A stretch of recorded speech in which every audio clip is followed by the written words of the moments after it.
Have a good day, everyone. So, I'm Cadet 3rd Class Bayoneta Mary Rose from BSMT 2 Alpha. So, this is my vlog about my chosen philosopher.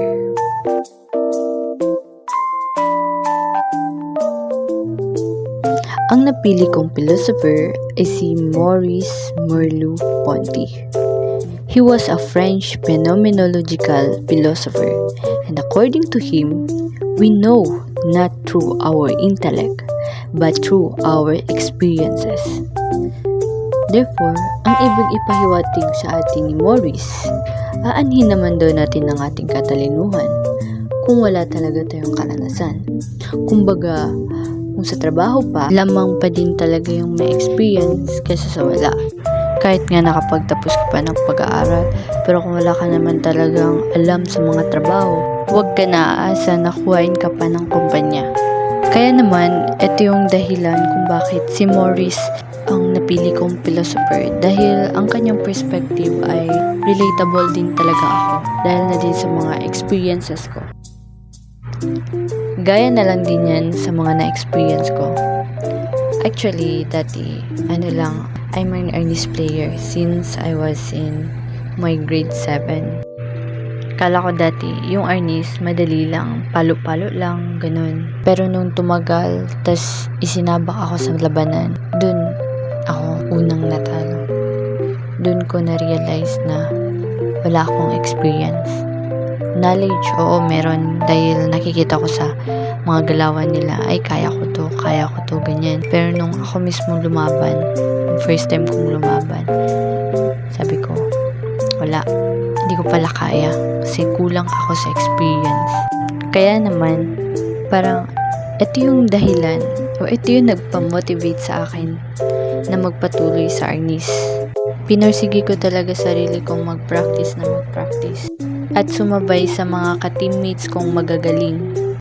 Dahil dun, parang nakikita ko sa sarili ko na parang nag-i-improve ako at mas naging wais ako sa laro ko. Kaya ayun, dumating yung panahon na nakikipaglaban na ako sa malalaking event, and I didn't expect na manalo pa ako. Kaya naman, much better talagang may experience kesa sa knowledge lang. May isa pa pala akong karanasan na related sa perspective ni Maurice. Na-experience ko yun during exam. Masyado kasi akong kumpiyansa na isang study ko lang is makukuha ko na agad siya sa exam. Kaya naman, nung araw na ng exam, akala ko madali lang. Then, ayun, nung sinagot na namin, parang nahirapan ako. Hanggang sa maubos na lang yung oras, wala akong naisagot or konti lang naisagot ko. Kaya ayun, ang resulta, mababa yung score ko nun. Kaya sinabi ko sa sarili ko na itong experience na to is magiging lesson to para sa future ko. Na dapat mag-review ako or mag-aral ng mabuti para naman hindi ako babalik sa ganong sitwasyon.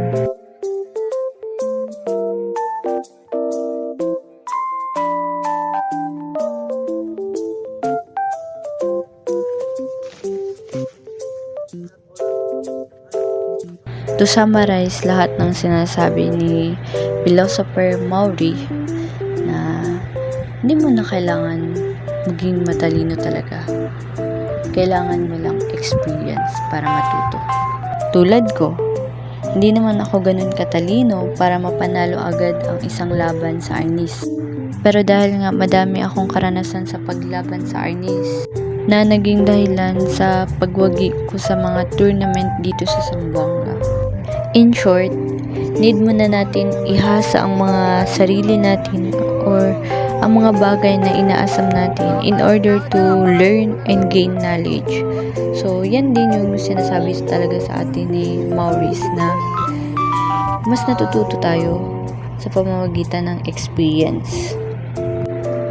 Again, I'm Cadet 3rd Class Bayoneta Mary Rose from BSMT 2 Alpha. So, dito na nagtatapos ang aking vlog.